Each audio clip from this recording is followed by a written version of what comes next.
สวัสดีพี่น้องมาพอกับว่าพูดคือเก่ามื้อนี้เขาแบบงานเด่นที่สหายเด้เท่โอ้คือว่าแล้วว่าเขาแบบมื้อนี้นี่แล้วพุ่มให้แล้วให้แล้วเนาะบ่ได้ให้แล้วเพิ่นว่าบ่แล้วให้แล้ว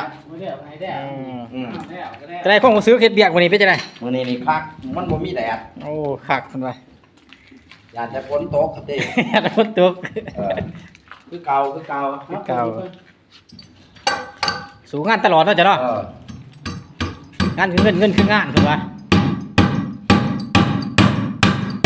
โอ้เสาตะปูบ่มีโคตรบ่มีโคตรเสียงบ่มีเสียง ฝากถึงนี่ติ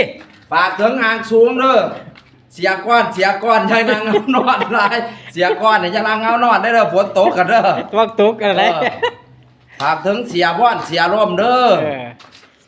ยังคอยสู่คอยส้นไปเด้อฝนตกอาจจะใส่เพื่อนใส่ไฟหลายญาตินี่เนาะญาติ